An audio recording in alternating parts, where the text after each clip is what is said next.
I do love the custom music that plays when you're in her house. Yes? I think that's a really nice touch. Oh, okay. Let's chat and how are you feeling? How are you feeling? Better, thank you. I haven't talked about what happened in Valenwood to anybody else. It feels like a great weight has lifted. What happened wasn't your fault. You were trying to save your sister. Thank you. Thank you for understanding. But my people wouldn't see it the same way, I think. In their mind, my sister's death would probably have been a fair sacrifice in return for the safety of the forest. Yeah, probably a good thing you left. I would have done the same thing. People do crazy things for the ones they love, Oh, see? See, and that's how you lead into the romance. Do you miss your sister? Oh, more than anything. I imagine she hates my guts, though, making her an accomplice to my crime. I'm very lucky to have you, yes? Uh-huh, there you go. Damn right you are. I'm very lucky to have you too. You really think so? Well, let's get moving, shall we? We've worlds to save and bandits to eat and all that. It would be funny if I had done the Namira quest and become a cannibal on this character. Because then we could bond over that. It's like, yeah, let's eat out tonight, and we just go to a bandit camp, kill some bandits, and then just chow down, as, friends, couples do. Let's see what Let's Chat does. This is not the time.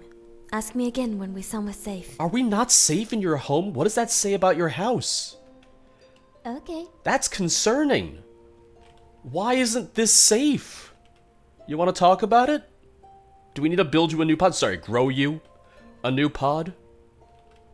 In that case, let's go back to my house. That's safe. Once you get over the fact that a lot of trees probably died for it, but we're just gonna we're just gonna breeze over that. Oh, I just thought of how upsetting the Hearthfire DLC would be for her. Because you build your house. You're responsible for how much lumber and everything is put into that house. She might not be a fan of that one. There she is.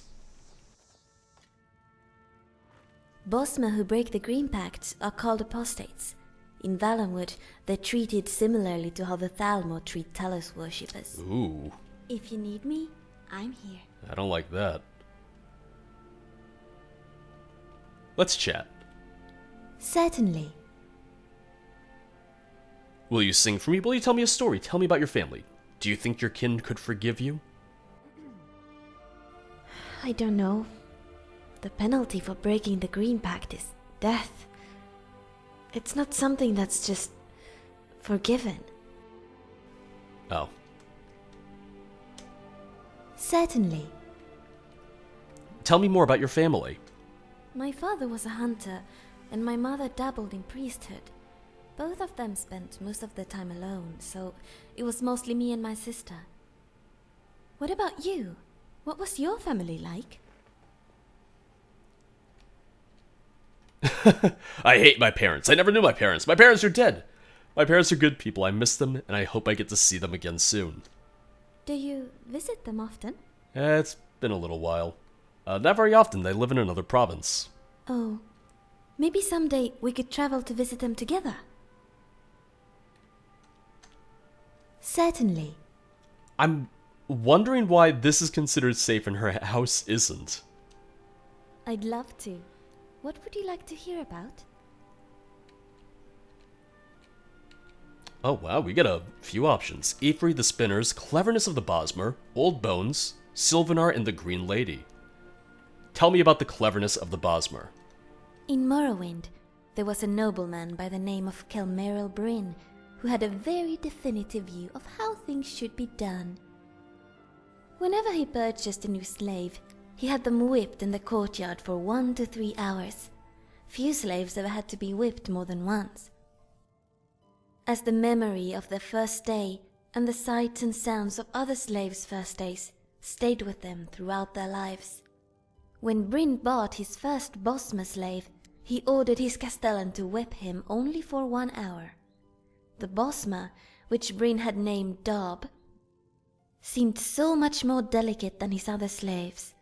He was clearly not suited for work in the fields, but looked presentable enough for domestic work. Go on. Dob did his work quietly and tolerably well. Bryn occasionally had to correct him by refusing him food, but the punishment never needed to go further. Whenever guests arrived at the plantation, the sight of the exotic and elegant addition to Bryn's household staff always impressed them. It was during this time that Bryn decided to take advantage of Dob's skills in archery and ordered him to tutor his son, Waribki. For the first few days, the master watched Waribki and Dob to be certain that the slave knew how to teach. He was pleased to see the boy learn the grips and the different stances. A month later, when he came once more to check on his son's progress, he saw Dob guiding Waribki to shoot his arrow up into the air, high above the targets. "What nonsense is this?" Bryn snarled. Uh-oh. Where is this going? "What about accuracy? You haven't taught my son a single thing about marksmanship." Now he's gonna fall and kill him, isn't it? Dob bowed humbly. "Sedura, first Master Waribki must become comfortable with the weapon before he need worry about accuracy. We learn this by watching the arrow arc in different winds." Bryn's face turned purple with fury. "I'm not a fool," he raged. "I should have known not to trust a slave with my boy's education." The master grabbed Dob and shoved him toward the plantation house. Dob, head down, began the humble, shuffling walk he had learned in his domestic duties.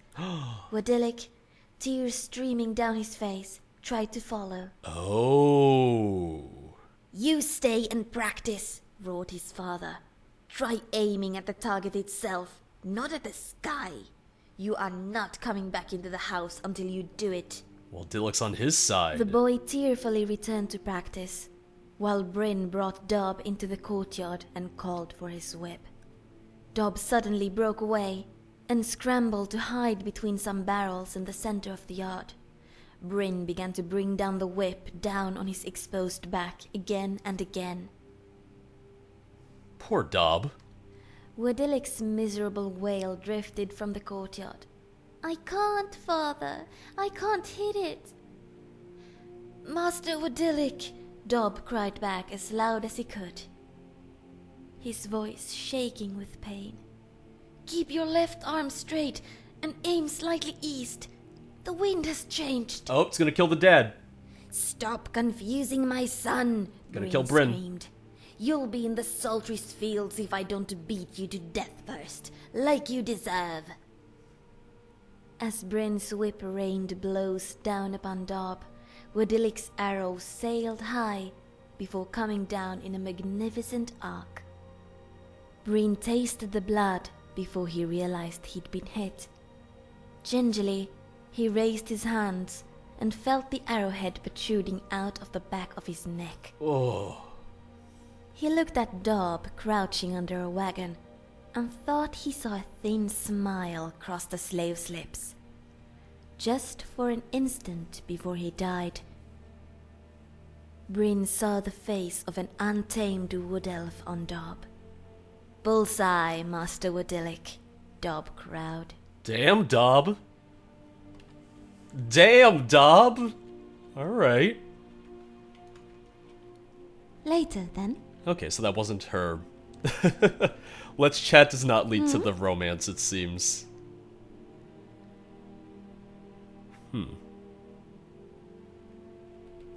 Certainly.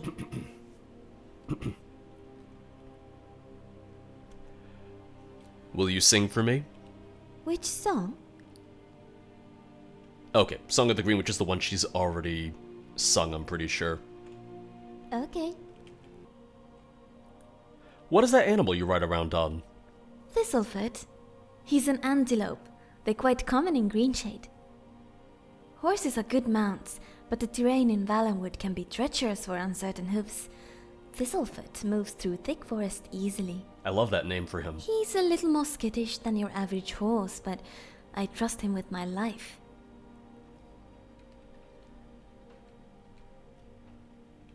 There's actually something I've been meaning to talk to you about. About your choice to take sides in the Civil War. Okay, it was... The Stormcloaks? It was the save. Really? Do you really subscribe to that whole Skyrim for the Nords thing? It was the save file. I don't agree with the racism, but I'm opposed to Imperial and Thalmor oppression. I agree with you regarding the Thalmor, but don't you think the Stormcloaks take things a little too far? I can't even tell you how many times I've been told by some Nord in a blue cloak to go back to my precious forest. Probably shouldn't have brought you to the city then. What would you do if the Empire suddenly forbade you from worshipping Ifri? I see your point. I suppose you know best, but I don't really like it. Fair. Oh god, what if that locked me out of the romance right there? Wouldn't that suck? There's actually something... The Stormcloaks? Really? I agree with... I can't even tell you. I see your point.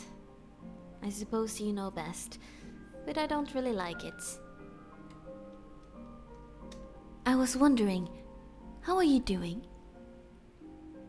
I'm doing well, thanks. And you? I'm doing good too. Thank you. Oh, that was the end of that. I thought that was gonna lead to something. Whiterun is pretty bare as far as cities go, but it does have a rather welcoming atmosphere, doesn't it? Decided for a change of venue, I took her to the Drunken Huntsman. Don't mind the gourd. I'm not trying to offend you, I promise. Why are you staring at me like that? Oh, I was just admiring the color of your eyes. They're really quite striking, you know? When the light hits them, they're like deep pools. And did you know the tip of your nose wiggles when you speak? We sell bows, arrows, and eggs. The tip of my nose does not wiggle when I speak. Thank you, that's kind of you to say. I thought it's a strange way to address that. Yeah, well, your ears wiggle when you get excited about something. I can see this either working in my favor or not. She might take that as a compliment, or she's gonna be like, oh, and leave. They do not. Okay, she likes it. Do you spend much time staring at my face? Some. Mostly when you think nobody's looking. I enjoy the small nuances in your expressions. The way you speak volumes, even when you say nothing. Are you saying that you find me attractive? Maybe. But don't let it get to your head. That proud expression is making you look constipated. I am. I'll have you know I am constipated. All the time. I'm glad to see you. You're staring at me again. Oh, Ifre. I'm sorry. I was just thinking. About what? Do you know about a place called Evergreen Grove? I camped there once, after I just arrived in Skyrim. It's a place of very simple beauty compared to all the gorgeous places you've taken me to, but I'd like to see it again. Do you think you could take me there, if we're ever in the area? Of course. I'll take you there. Thank you. Well, there we go. Off to a good start. So before setting off, I decided to install an armor mod, one that would be fitting for this playthrough. I installed the Bosmer armor pack for Auri to use, because, you know, Bosmer armor pack. It's gonna make her feel a little bit more at home, and I've always loved this armor. To me, it's always been a really, really good one. It's probably one of the first armor mods that I ever downloaded, but I think it's very fitting. I think it looks really good on her, so we're gonna stick with that for right now, instead of her normal armor set. Or rather, her lack of an armor set, because that did not look very supportive, or like it would protect you against much. Hello? This is your old campsite? Yes! Oh, look at that waterfall. It's quite something, isn't it? Listen, while we're here, I actually wanted to talk to you about something sort of important. Maybe we could just stay here a while and just talk? I don't see why not. It's cozy enough here. What's on your mind, Auri? Do you recall our conversation about my sister and the forest fire? No, sorry. I dragged you all the way across Skyrim to hear it, and I didn't bother to remember it. Of course. I've been thinking about what you said. That you would have done the same thing had you been in the same situation.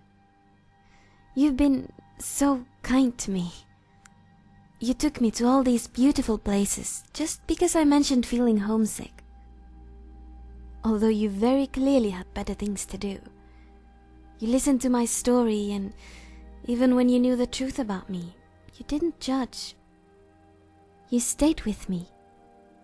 And truth is, my friend, what I did for my sister, I'd do it all again. Not just for her, but for you. You've come to mean very much to me. Very much. I give her a burning bone and I just go, prove it. Do it, destroy the forest. Burn it all down. I feel the same way. You're precious to me. Come here. Ooh, fade to black. You know what that means. Handshakes. Platonic handshakes. At your service. So what now? So what now, you ask? Ah, how very romantic of you. No, I mean, where do you want to go from here? Well, that's mostly up to you. Although before we go there, I have to make one thing clear. I will not marry you. I will not move into your wooden house and cook meals for you. And I will not sit around at home waiting for you to come home for a quick romp every now and then. That I won't do. If you want to end it right here, I will be distraught. But I'll understand. I was lucky to have you, even if just for one night. But if you're willing to keep me at your side as your equal, I'll follow you to the end of the world, and I'll love you forever. I do like how she calls out the vanilla romance system. It's like, I'm not just gonna sit at home, doing nothing for months on end, for you to just show up, come to bed, get the well-rested bonus, and then leave again, all while you just take the money that I earn from the store, day after day after day. I want you by my side. Then by your side, I'll stay. Let's talk about us. Is everything all right? Could you cook something for me? How much do you love me? Found any loot? I just wanted to tell you that I love you. Let's go to bed. I want to end this. Let's see what she says, because she said I'm not going to sit home and cook stuff for you. Cook your own damn meals. Okay, that's what I thought. I was curious. Of course. How much do you love me? You are the light of my existence, my canopy in a flooded forest. Not bad. It's pretty good. Is everything all right? Found any loot? No, sorry, nothing right now. I mean, there's only flowers around us anyway. Okay. Love you. Oh, that's cute. That's sweet. You know me, I'm a sucker for that stuff.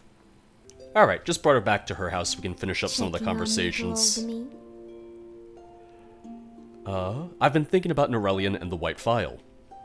Yes, me too. His story has given me a lot to think about. I hope we could give him some peace. Yes, it's strange. We spend our lives chasing what we believe will complete us. Then one day, we wake up old, our life already behind us. Always feeling like we never had enough time. Very depressing after our heartfelt moment. I'm glad to see you. I want to talk about the Thieves Guild. Indeed. So, you're a nightingale now. How does it feel? I don't really feel any different. No? You don't feel luckier than usual? Your fingers don't feel nimbler? You don't feel an unbearable need to steal everything you see? Nah. Not really, no. You may want to have a talk with Nocturnal. It sounds like you've been scammed. And I gave them all my gold, too! About the Bard's College. Indeed. Have you always wanted to be a bard? Not really, just kind of a spur-of-the-moment thing. Well, VR most certainly thinks you have the talent for it. Although, it is a little weird that he hasn't asked you to perform a single time. That's what I'm saying. You know, I really love music myself.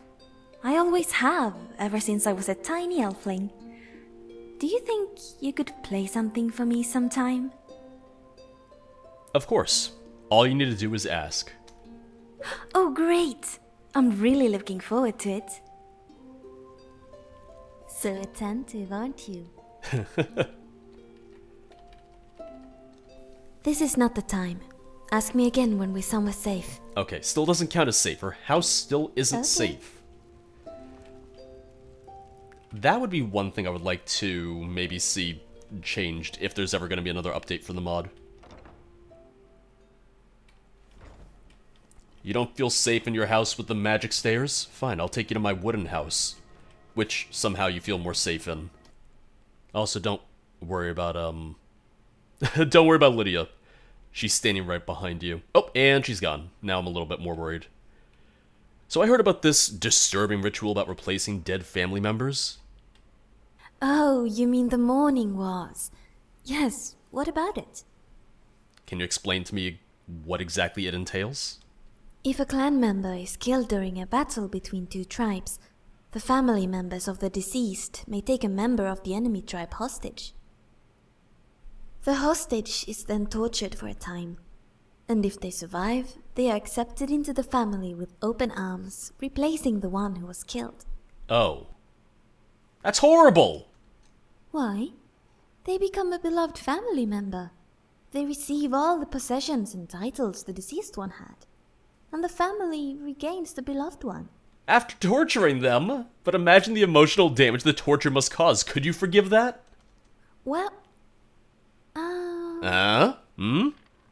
I suppose you have a point. I don't know, it's just something we've always done. I can't imagine any different way to replace a family member. You don't! Yeah, you don't replace them at all! You mourn them, you say, oh, well, that sucks, and you remember them. Why replace them at all? Why not mourn them and let them rest in peace? Yes, I suppose you're right. Thank you. You've given me much to think about. I am Just your imagine sword that. and your shield. Hey, you killed my brother. You're my brother now, after I torture you a little bit. Yes, my friend. It's a little messed up. I'm just thinking about how much I like you. You know what? That's a nice that's a nice line to end it on. Thank you for watching Auri, Song of the Green on this installment of Skyrim Saturday. This was a shorter mod, but ultimately, I think that like many follower mods that I've covered before, this is best suited to be played alongside a full playthrough, rather than trying to do all of it in one sitting like I do. Auri's comments on different quests from the vanilla game means that she makes a great addition to a playthrough, having someone to commend or even scold you for your decisions and allegiances. I like that this was a smaller, more personal story and quest, rather than making her super important in the world of the Elder Scrolls. The voice acting is absolutely fantastic, and I'm pretty sure that I recognize the voice actress from interesting NPCs. I thought the romance was well done, it isn't forced or clumsy, and I like the slight back and forth teasing between you and Auri. I also like that you can lock yourself out of the romance should you piss her off. One thing that I didn't know about this mod until I set out to record this is that for a brief period of time, it was hidden on the Nexus, due in part to the fact that the mod author was dealing with a stalker, and hiding the mod gave them one less means of being harassed by this individual. This was a former Patreon member of hers who did not respect established boundaries, and having clear boundaries as a content creator is invaluable in order to try and discourage these kinds of things. What I wanted to say is that this is never acceptable. It's creepy, it's a violation of someone's privacy and safety. No mod author or content creator should ever have to worry about this when they set out to release their creative works. And as we've seen, it can lead to creators leaving these spaces and even removing said content in hopes of protecting themselves. And I know that this doesn't necessarily relate to the mod itself too much, but it's something I wanted to touch on. I'm glad to see that the mod is back, as it was a story that I enjoyed, and I really hope that Waribki is doing better now. I think the mod does a great job of discussing the Bosmer in a way that we don't see them in Skyrim's vanilla game. Talking about the Green Pact, the Wild Hunt, and Ifri helps to flesh out the race, and show a bit of what life is like for them back in their native Valenwood. That, coupled with Auri's personality and her sense of humor, gives this mod a really great sense of depth. I like how Auri felt like her own person, and refused to let you walk all over her just because of the romance. Like I said, this is a mod that's probably best played alongside a full playthrough. That way you can experience more of her dialogue and comments on locations and quests. But even sitting down to play it all in one go, I still really enjoyed it. Thank you guys for watching. I'll see you next week for another series here on Skyrim Saturday. Bye bye.